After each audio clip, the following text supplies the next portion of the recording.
jewelry making friends. My name is Joey Balistreri, and today I'm working on a bracelet project using the SoftFlex company's kit called Deco the Halls. I loved this kit because it mixed gold and silver.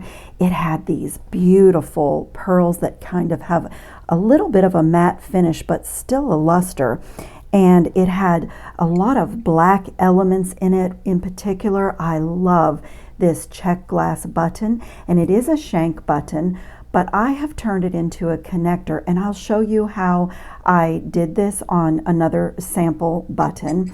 It also had this beautiful 1920s Art Deco component, which we got two of them in this box, and I have turned it into a little earring. I did add in some black check glass cathedral beads from my stash and some crystal beads and some crystal rondelles, but I'm notorious for branching out into my stash and things that I like.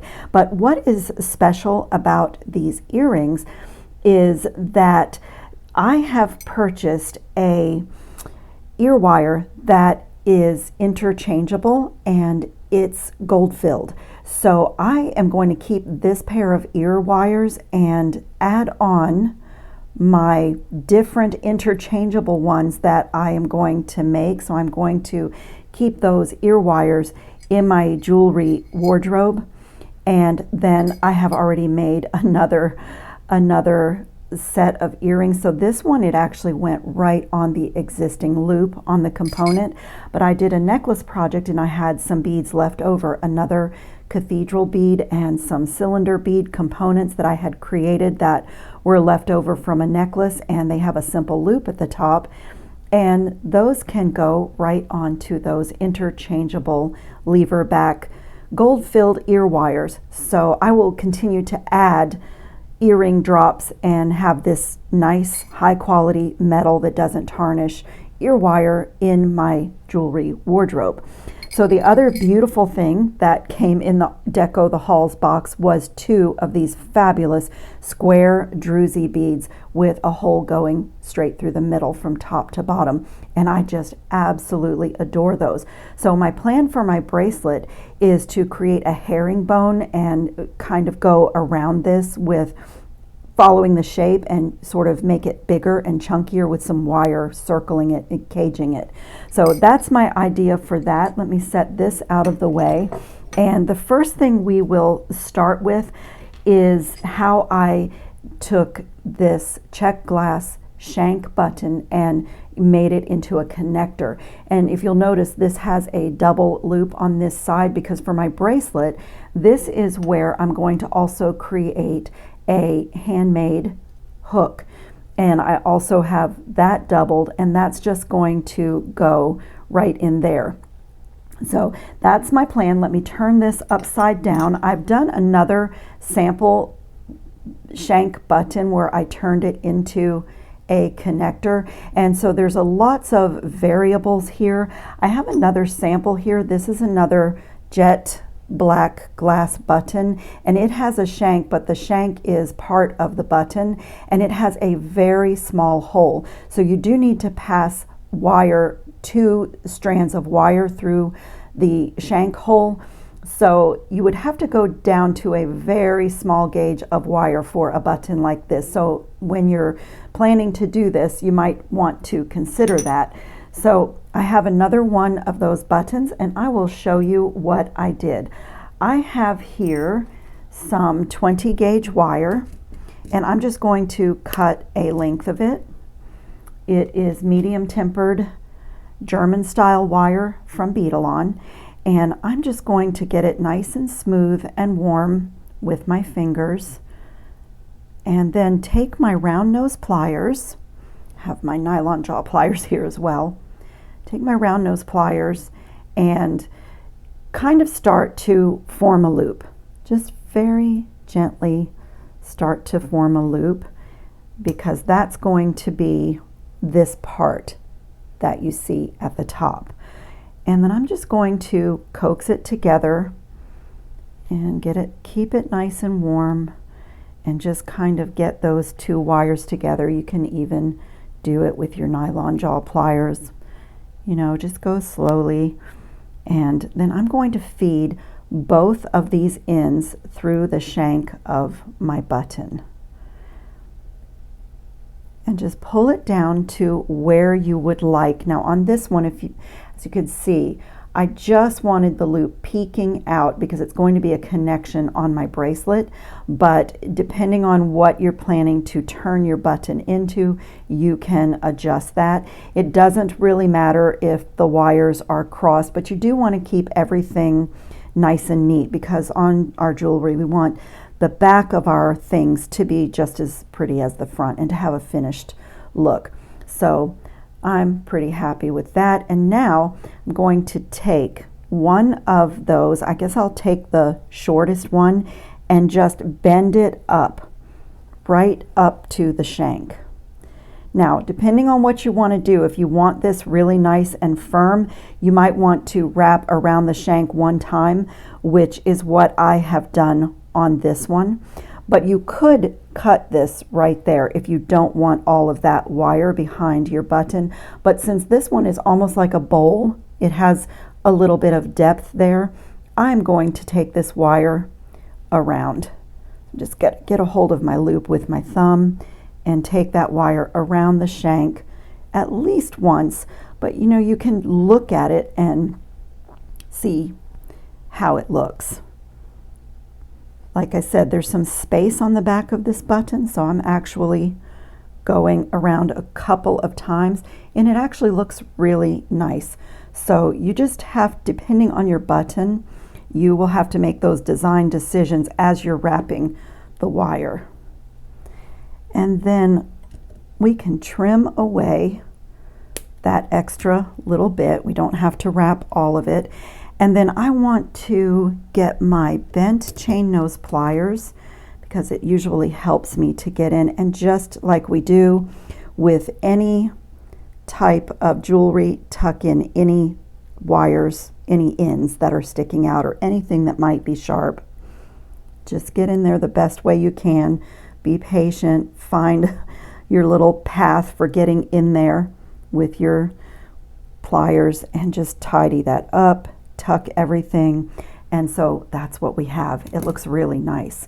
And then I'm just going to warm this, and now from here what I did on this one is did a wrapped loop and I doubled it because I wanted to add a little bit of security. This button is so big, but you don't have to double it, but that is part of the design decision. And so from here we can just pretend that this is a bead and we are doing a standard wire wrap. Give it that 90-degree bend.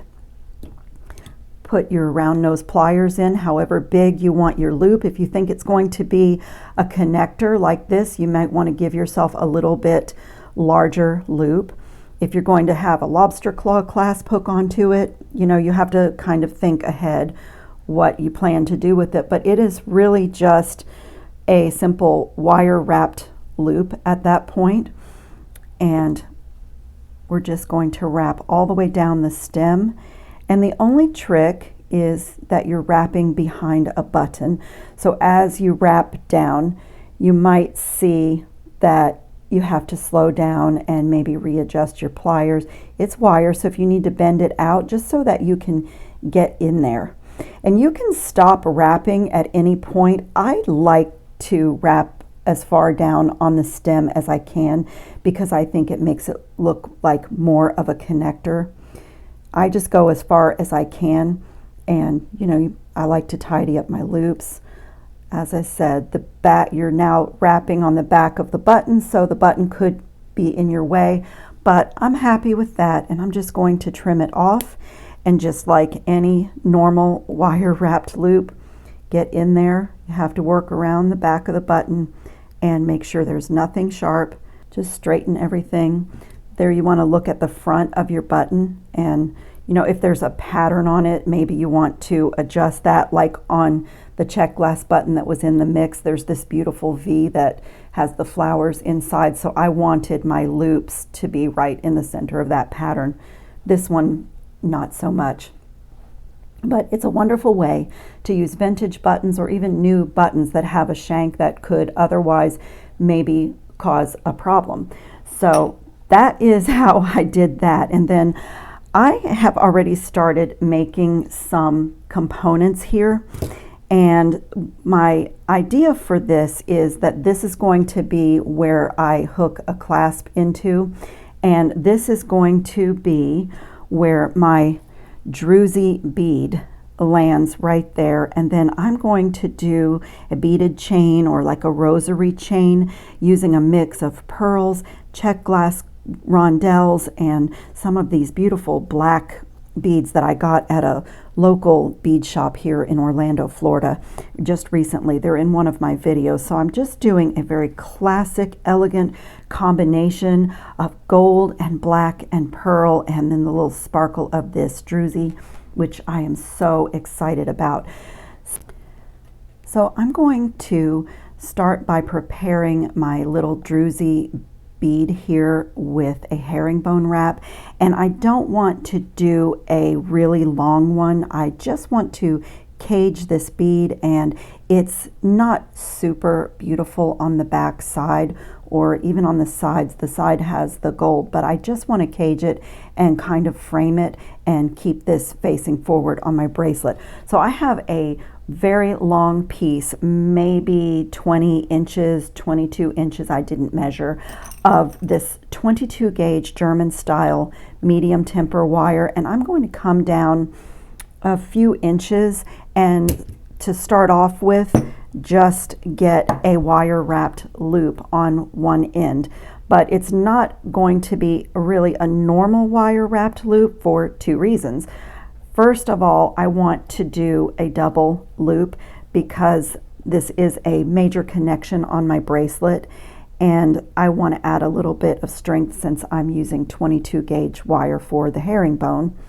And second of all, I want to repeat the design element that I have done on my clasp with a double loop. So it's a little bit tricky because normally we would, normally we would get our barrel of our pliers out of the way, and I'm just going to kind of maneuver it, get the wire back on the pliers, and get my second loop in there. And I'm really struggling because this is a lot. I'm managing an awful lot of wire, which is always the way when you start out. I'm just going to make sure that my wraps are, I have so much wire here, it's over the edge of the table and down in my lap. And so normally I would take it off the barrel of the pliers at this point and hold it with my bent chain nose pliers to get my wraps in there, but I'm going to leave it on the pliers, and I'm going to wrap. Now this is where this wire wrapped loop is also different, because however many wraps we have here, when we get to the other end, we need it to be the same. But I don't want, usually when you do herringbone, you would wrap, quite a bit down. I don't want a super long, I don't want it to be really huge. So let's see, I've done 1, 2, 3, 4, 5, 6. I think I'm going to stop there. I want it to be a kind of like a little cage. And I'm just going to tidy up those double loops and trim this bit off. Okay, and just warm that wire and straighten it. And like I said, it is a lot of wire to manage, but it gets better with the herringbone once you get down to the other end. So at this point, once the bead is on, you could take your ruler and measure this here, because we need to have that same amount of space on the other end of the bead, since I want to do the herringbone on both sides. So, but I'm not going to measure. I never measure. I tend to eyeball it. So I'm just going to have a look and see. That's a little bit much. Right about there. Let me see if I got it. There. This is a lot. I want my wire nice and smooth, so I'm not going to bend it out of my way. And it's making it a little hard for me to see. Let me go a little bit lower. Okay. It's crazy to try to manage wire underneath a camera lens, and it's hitting everything on my work surface. But let me see if I can show you what we have so far. So we're just going to do the same thing on this end with another wire wrapped loop.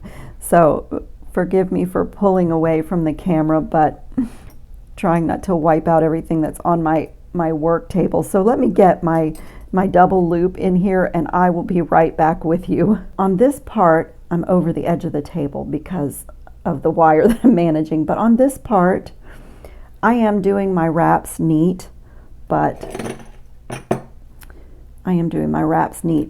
these wraps are going to be covered up with the herringbone once we start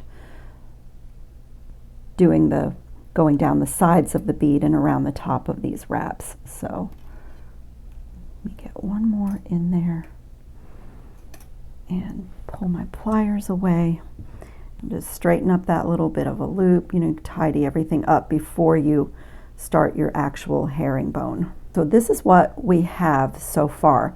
So now this is really cool that it's a square bead. So now I'm going to take this long length of wire and I'm going to come down. Let me just grab those.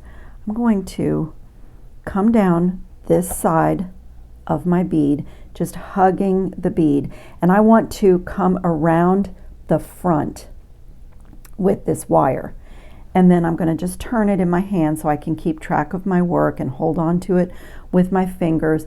And I'm going to go from the front to the back of those wraps and back around to the front again.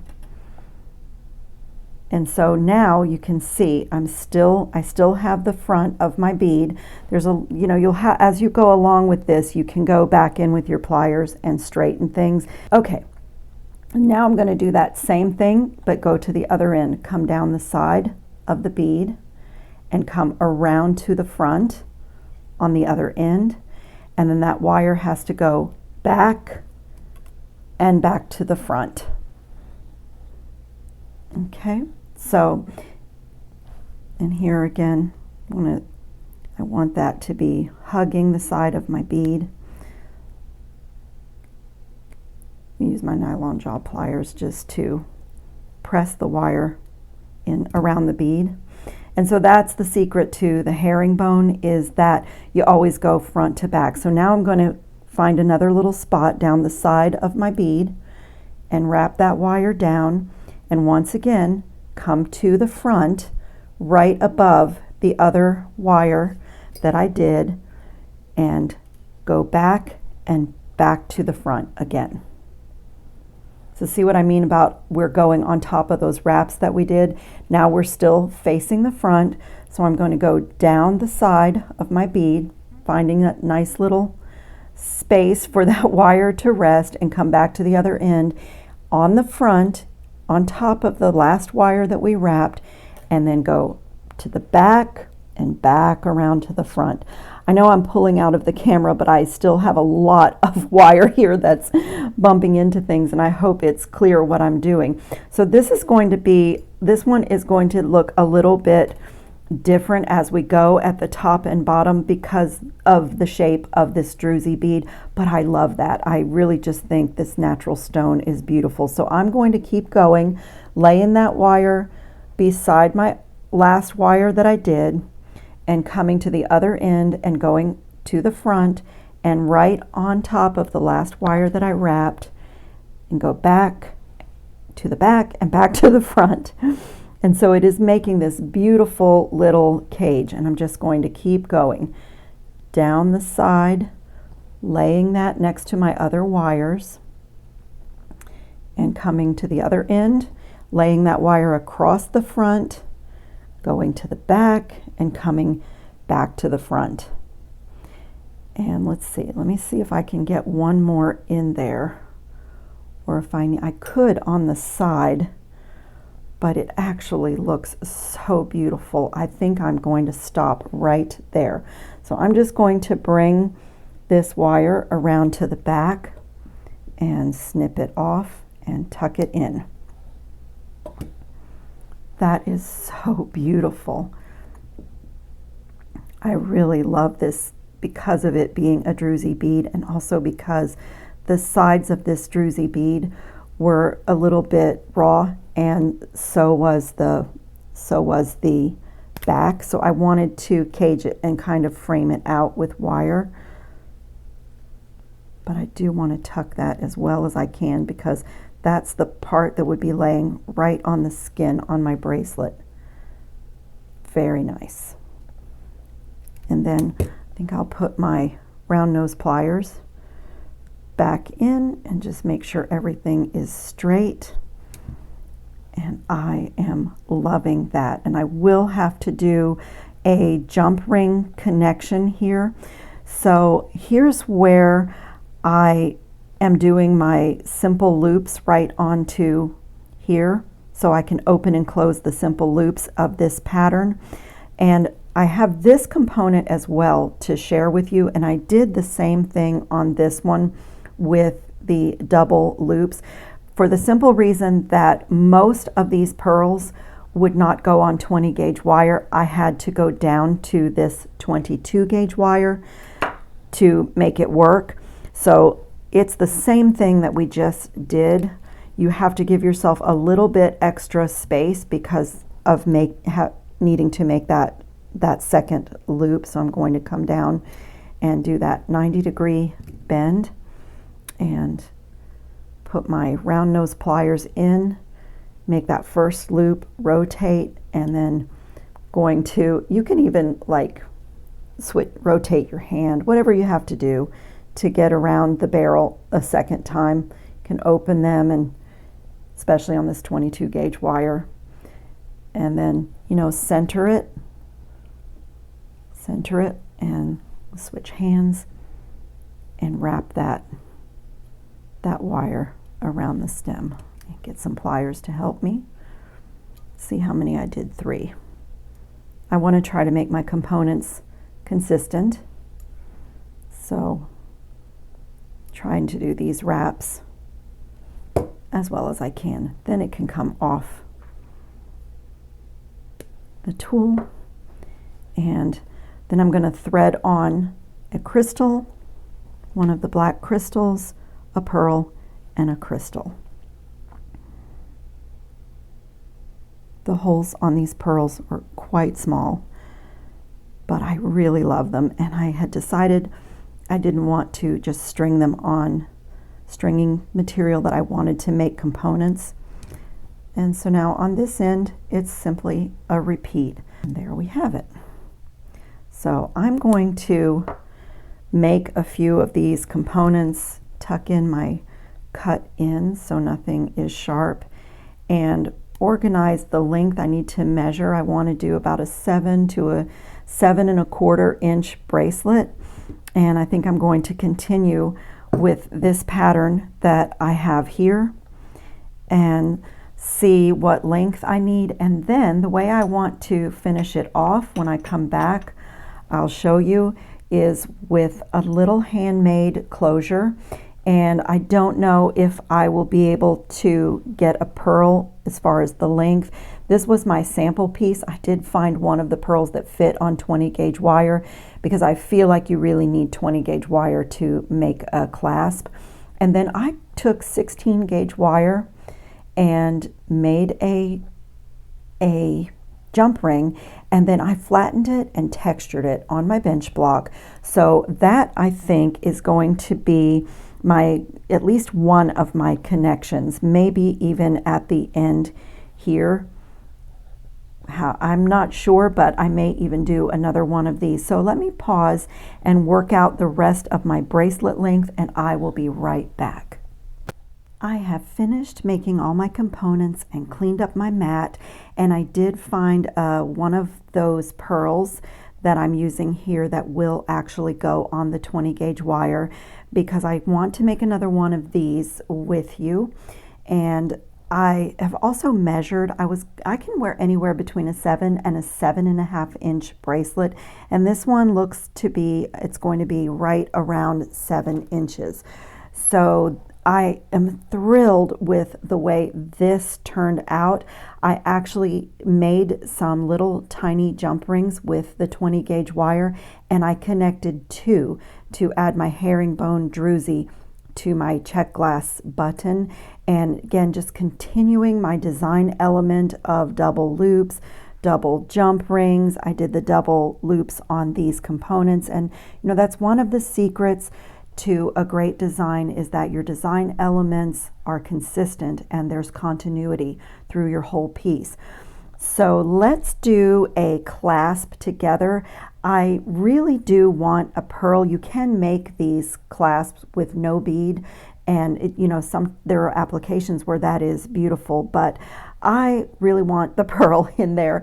So we are going to bend this wire. You might want to have your nylon jaw pliers if you're doing this along with me, because you do less damage to the wire, but I'm going to at least get it started. That might be a little bit far down. I want a kind of a long hook. This space that we're creating here is essentially going to be the size of our hook. So I'm just going to get it going in that direction with my round nose pliers, and wire always behaves better for you if you take the time to warm it in your hands, and if it's nice and straight, it makes it more malleable. So it's not a step to skip over. And then I want to close this space up as well as I can. The nylon jaw pliers work great for that. And then you can hold on to it and straighten everything. And just before I move on, I just want to fuss with it a little bit and make sure that I like the way it looks, and I do. So now we have these two wires down here, and I'm going to use my other pliers to bend the shorter wire straight out. And so before I do that, I just want to have a look, and the longer you make this, the bigger this hook is going to be. And I want it to be about the same length, because that is a good measurement. So I think I'm going to guesstimate right about there and just turn this straight out at 90 degrees. Now from here, you could cut this off and then we'd be wrapping on top. I am going to opt to go ahead and wrap that the way I normally would with a wire wrapped loop. So let me get a hold of it with my bent chain nose pliers, just like I would a normal wire wrapped loop. It feels a little strange because there's no bead or anything on it, but I'm just going to wrap it around. And here I really prefer nice neat wraps, but if you like that more messy wrap, that more organic, less lined up wrap, that's a design decision for that you have to make for your piece. I think I want to do this is also where you could have it a little bit chunkier and do several, decide how many wraps you want to do. I'm going to do 3. And on this one, I wanted to make it thicker. I was really just playing, so I wrapped down like I did and then back up again. So this is like a double wire to make this a little bit chunkier, but I don't think I'm going to do that on this one. Get my cutters and trim that away. And then I just like to make sure that all of those loops are tight together, and I want to make sure that my cut end is not scratching, that it's flat and nice and where it needs to be. And then from here, I'm going to take my round nose pliers again and make that bend. Let's see, I'm going to go right about in the middle and just make that bend. And then I also want to kick this out just a little bit, like a nice, pretty little shepherd's hook. It's really a pretty little clasp. I'm just warming and straightening. To finish up, I'm going to put my pearl on there, and this length was pretty good. I actually want to put a little, I just noticed, I'm going to put a little bend in this, a little bit more of a bend. Okay, so here this length was pretty good for my bracelet size, and here, you know, you could, I like just one bead, but I could go into my supplies and take another element that's in my beaded chain and add that there, but I really like the pearl. I only got 2 pearls in my length, so I really like the pearl. And so since I made an open jump ring here, I can go ahead and close this loop. I like my chain nose, my bent chain nose pliers for that. And so I'm going to orient that loop. You can always turn it, but I'm going to orient this loop the way that I need to, which will be front to back. You can always turn it after, but the orientation does sort of matter for the way things lay. And I'm going to do a wrapped loop here just like normal. Just a nice neat one. I like to make sure everything is centered. My bent chain nose pliers, and just do a nice, neat wrap.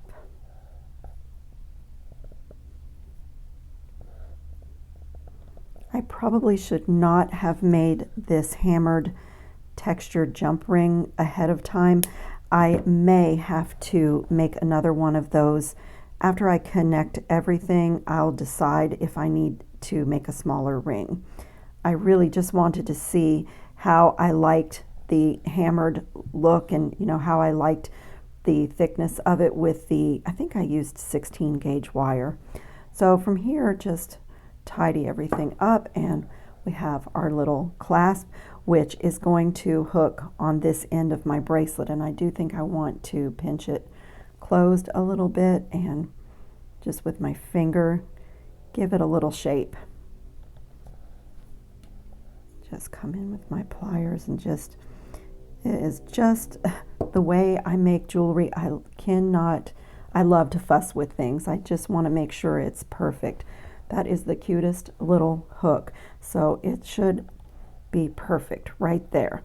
So now I'm just going to connect my components that I've made and see if I need to make any final adjustments to the design. Okay, and now my little textured hammered ring is going to accommodate those loops as well as my little clasp.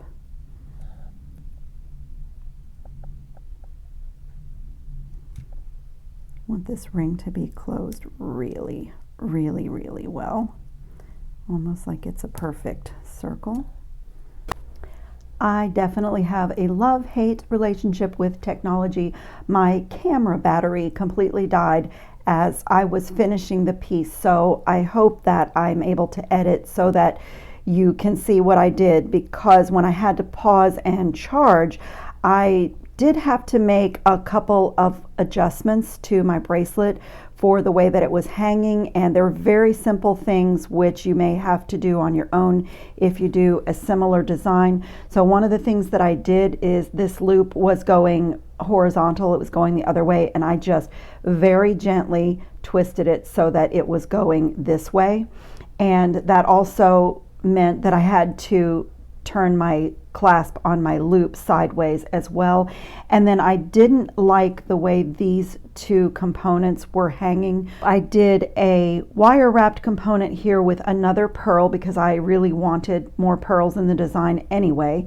And I made this loop on this end of the component quite a bit larger than the loop on this end. And also, if you can see the orientation, this one is going perpendicular to my mat. This one's going horizontal to my mat, and that makes these lay nice and flat. And so I really love this design. I may wear it a little bit and, you know, see if I still want to alter things. I do that sometimes when I'm making jewelry. And just a final look at my beautiful Flapper Girl earrings. I just love those, and I'm thrilled to have this beautiful little set. I went blank for a moment. Gold-filled ear wires that are really, really easy to change out. And so I've already made 2 little drops that I have like 2 new pairs of earrings. So I will put some final pictures up at the end of the video. I appreciate you choosing to watch me today. It was great to have you, and I hope you're all having fun on your beading mats and being well and warm this winter. Ciao, jewelry making friends.